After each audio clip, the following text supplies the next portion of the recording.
At the start of this chapter, instead of receiving a letter from Lynette, we receive an invoice from Burroughs.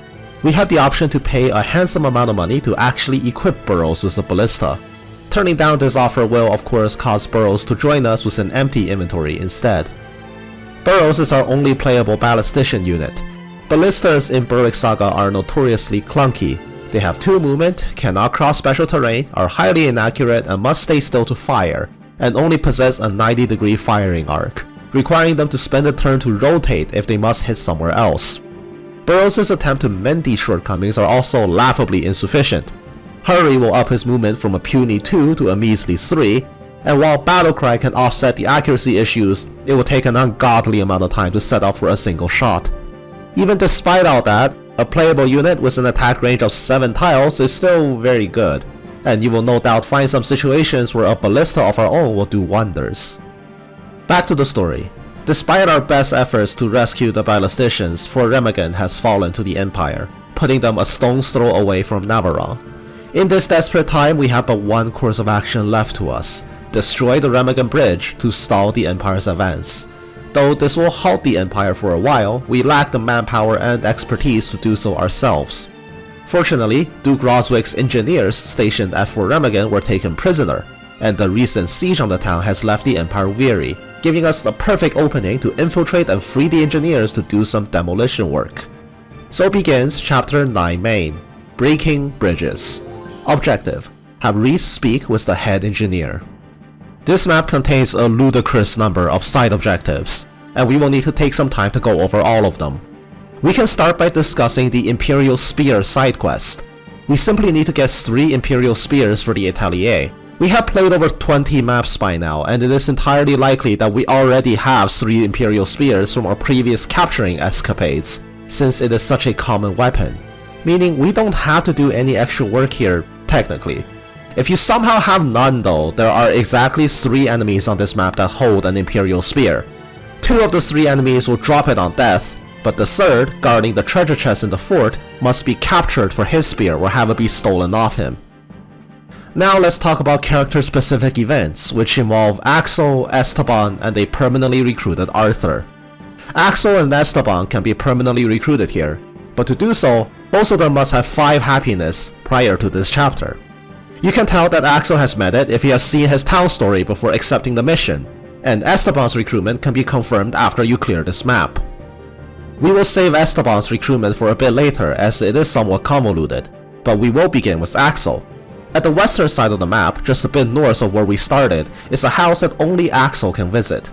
Visiting the house triggers an encounter with the pirate Burroughs, and Axel will begin combat with him. As long as Axel survives the encounter, Burroughs will be defeated and Axel will take the loot away. Completing this event will secure Axel's recruitment. You may be tempted to send all your units with Axel to do this, especially since the island with the house is filled with lance cavalry that will do a number on your forces thanks to their lance charges. And notably, one of these cavalry units drop a platinum on death. But we cannot put all our eggs in this one basket. As soon as the map begins, a courier will try to go top right to call for backup, and it is in our best interest to intercept the courier to delay enemy reinforcements, meaning that we must split our army in 2. The core team going with Axel to secure his treasure, and the other pushing toward the actual Remagen Bridge. Make sure that the bridge side has both Arthur and Adol. Arthur must visit the bottom right house to trigger his personal story event, and Adol needs to stop by a house along the way to complete a side quest. In the small town, there are also 2 houses that can be searched. One simply contains money, but the other contains the crafting material Nautilus Iron that you should make sure to get. The troubles of your bridge crossing team doesn't stop here though. On the bridge awaits a terrifying kill squad. 4 lance cavalry units with unique names waiting to run you down. These 4 mini-bosses, Ozama, Marvel, Simon, and Gardy, all have the supporter skill, giving each other massive accuracy boosts as long as they're fighting together. They're also backed up by 2 ballisticians and 2 horse archers wielding extremely strong arrows. This bridge is a death trap. From this point onward, we'll be seeing a lot of these lance cavalry units, so it's a good time to talk about them. Lances in Berwick Saga cannot be counterattacked, nor will a lance unit counterattack you if you are initiating combat. Lances carry a significant momentum boost, gaining anywhere between 3 to 5 points of damage per hex traveled. Having a lance cavalry sprinting at you from 8 or more tiles away is almost certainly a death sentence if the hit connects with no possible reprisal from you. Dealing with lancers requires us to play in a very proactive way, since they cannot counterattack us on our turn. Aggressively pushing into them can also help to minimize the distance they travel to gain momentum. Additionally, if you have poleaxes or broadhead arrows, you can also try to kill their horse. Lances cannot be used when the user is dismounted, and killing just the horse can permanently take out the lancer unit for good, as they can do nothing but leave the map. For this map, the 4 horsemen of the bridge will boost each other, with some heavy range support. Baiting them out may be difficult, but to take them on, we need to try to split them apart as much as we can and burst them down. There are quite a few ways to get through this bridge, but none of them are particularly simple strategies. Come up with what works for you and resort to brute force if necessary. The bridge team may not be your way into the fortress anyway. There is a very antsy prison guard that is happily shooting at our engineers. To secure all 3 tactics points for the map, we must keep all the engineers alive. We're guaranteed 1 point for just clearing, but we lose 1 point if 1 engineer dies, and 2 points if at least 2 engineers are lost.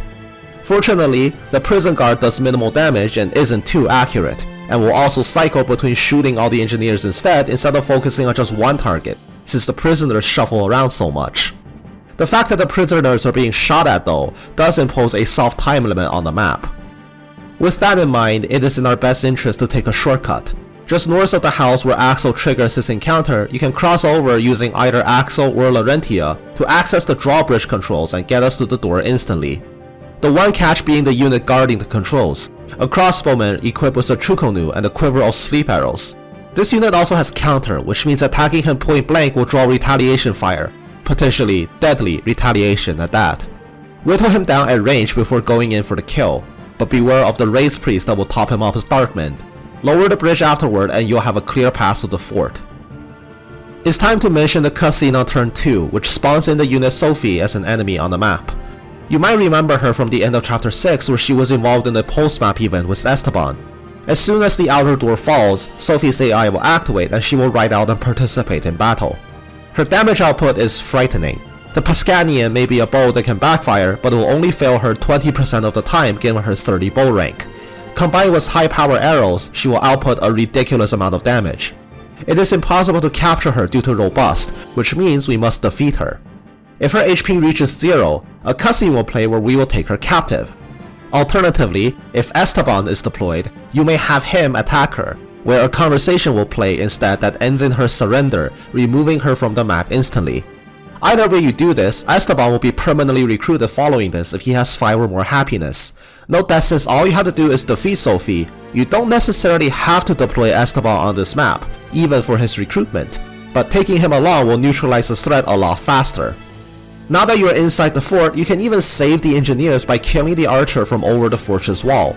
The inner prison will never send a second archer to start attacking, which diffuses the time threat on the map altogether. Beware of opening the inner door too fast. Doing so not only activates the AI of the remaining 3 enemies in the prison room, but also releases the engineers, where they will start running around and getting themselves killed. Instead, take this time to turn your attention back to the bridge team. Hopefully by now you have broken through the Lancer kill team and are advancing. It's time to take care of our last side quest. In the top right corner is a single archer unit. This archer has mercy and will poke us a few times as we go up, but activates mercy every time to avoid killing us. This is the spy that we must contact. You will notice that there is no talk option with this unit. Reese simply needs to wait in the tile adjacent to the soldier to complete the side quest. Next, grab the bag of crafting material beside the fort to get a tiger pelt, and position your bridge team in the top right. We may have stopped the courier, but it only delays enemy reinforcements to turn 20 instead of deleting them outright. On turns 20 and 21, 3 enemies will appear from the top right corner, totaling 6. These 6 enemies represent all of the reinforcements that this map will ever receive. The target we want is the race priest that comes in on the second wave. He will drop a sleep orb upon death. This is another sleep orb you can grab for Erzheimer if you're still somehow missing one. If you have defeated the hostile archer shooting the engineers, you can definitely afford to wait here for them to spawn, so make sure to do so and fulfill the item collection. With all other threats gone, it's time to wrap up the chapter by tackling our final threat. Open the inner fort door to release the engineers and deal with the final 3 enemies. The boss of this map is Grauv, an armor knight with a deadly shield that has a 1/3 chance to reflect damage back to you. You may be tempted to defeat him with magic, only to discover that he actually has Magic Bane, making it very hard to land a hit on him. Breaking his shield is recommended to prevent the rebound damage. He will definitely harass you, but in the worst case scenario, remember that killing him is not the goal, you simply need to get Reese to talk to the head engineer. Before ending the map, make sure to grab the final Imperial Spear by capturing the enemy guarding the chest if you still need it, and looting the chest as well for a hefty pocket change of 10,000 denarii. Once we speak with the engineer, the map will end. After viewing the post-map story sequence, make sure to check Reese's desk for one final letter from Lynette. She will give us the Tulsa Circlet, an item exclusive to Reese that negates critical hits, but the content of the letter is saddening. This is the last time Reese will be hearing from Lynette, as the situation in the Western Front is more dire than ever and she is assumed dead. We must press onward despite the tragic turn of events. See you soon for the side chapters.